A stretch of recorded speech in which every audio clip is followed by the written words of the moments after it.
வெளிப்படுத்தின விசேஷம் 11ஆம் அதிகாரம். பின்பு கோலுக்கு ஒப்பான ஒரு அளவுகோல் என்னிடத்தில் கொடுக்கப்பட்டது. அப்பொழுது தேவதூதன் நின்று என்னை நோக்கி, நீ எழுந்து தேவனுடைய ஆலயத்தையும் பலிபீடத்தையும் அதில் தொழுது கொள்ளுகிறவர்களையும் அளந்து பார். ஆலயத்திற்கு புறம்பே இருக்கிற பிரகாரம் புறஜாதியாருக்கு கொடுக்கப்பட்டபடியால் அதை அளவாமல் புறம்பாக்கி போடு. பரிசுத்த நகரத்தை அவர்கள் 42 மாதம் அளவும் மிதிப்பார்கள். என்னுடைய 2 சாட்சிகளும் 2 வஸ்திரங்களும் உடுத்தி கொண்டிருக்கிறவர்களாய் 1140 நாளளவும் தீர்க்க தரிசனம் சொல்லும்படி அவர்களுக்கு அதிகாரம் கொடுப்பேன்.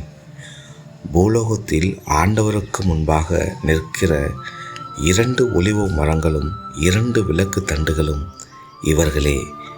ஒருவன் அவர்களை சேதப்படுத்த மனதாயிருந்தால் அவர்களுடைய வாயிலிருந்து அக்கினி புறப்பட்டு அவர்களுடைய சத்துருக்களை பட்சிக்கும். அவர்களை சேதப்படுத்த மனதாயிருக்கிறவன் எவனோ அவன் அப்படியே கொல்லப்பட வேண்டும். அவர்கள் தீர்க்க தரிசனம் சொல்லி வருகிற நாட்களிலே மழை பெய்யாதபடிக்கு வானத்தை அடைக்க அவர்களுக்கு அதிகாரம் உண்டு. அவர்கள் தண்ணீரை இரத்தமாக மாற்றவும் தங்களுக்கு வேண்டும் என்ப போதெல்லாம் பூமியை சகலவித வாதைகளால் வாதிக்கவும் அவர்களுக்கு அதிகாரம் உண்டு. அவர்கள் தங்கள் சாட்சியை சொல்லி முடித்திருக்கும் போது பாதாளத்தில் இருந்து தேறுகிற மிருகம் அவர்களோட யுத்தம் பண்ணி அவர்களை ஜெயித்து அவர்களை கொன்று போடும். அவர்களுடைய உடல்கள் மகா நகரத்தில் விசாலமான வீதிகளிலே கிடக்கும். அந்த நகரம் சோதேம் என்றும் எகிப்து என்றும் ஞானார்த்தமாய் சொல்லப்படும். அதனாலே நம்முடைய கர்த்தரும் சிலுவையிலே அறையப்பட்டார். ஜனங்களிலும் கோத்திரங்களினாலும் பாசைக்காரரினாலும் ஜாதிகளும் உள்ளவர்கள் அவர்களுடைய உடல்களை 3½ நாள் வரைக்கும் பார்ப்பார்கள். அவர்களுடைய உடல்களை கல்லறையிலே வைக்க விட்டார்கள்.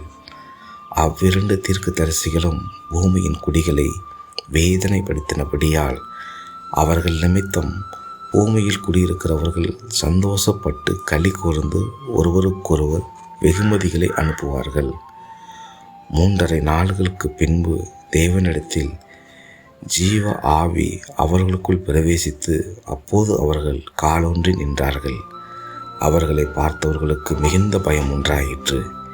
இங்கே ஏறி வாருங்கள் என்று வானத்திலிருந்து தங்களுக்கு உண்டான பெரிய சத்தத்தை அவர்கள் கேட்டு மேகத்தில் ஏறி வானத்திற்கு போனார்கள். அவர்களுடைய சத்துருக்கள் அவர்களை பார்த்தார்கள். அந்த நேரத்திலே பூமி மிகவும் அதிர்ந்து உடனே அந்த நகரத்தில் 10 பங்கு இடிந்து விழுந்தது. மனுஷரில் 7000 பேர் பூமி அதிர்ச்சியினால் அழிந்தார்கள். மீதியானவர்களை பயமடைந்து பரலோகத்தின் தேவனை மகிமைப்படுத்தினார்கள். 2ஆம் ஆபத்து கடந்து போயிற்று. இப்பொழுது 3ஆம் ஆபத்து சீக்கிரமாய் வருகிறது. 7ஆம் தூதன் எக்காலம் ஊதினான். அப்பொழுது உலகத்தின் ராஜ்யங்கள் நம்முடைய கர்த்தருக்கு அவருடைய கிறிஸ்துவுக்குமாகிய ராஜ்யங்களாயின. அவர் சதா காலங்களிலும் ராஜ்யபாரம் பண்ணுவார் எனும் கம்பீர சத்தம் வானத்தில் உண்டாயிற்று.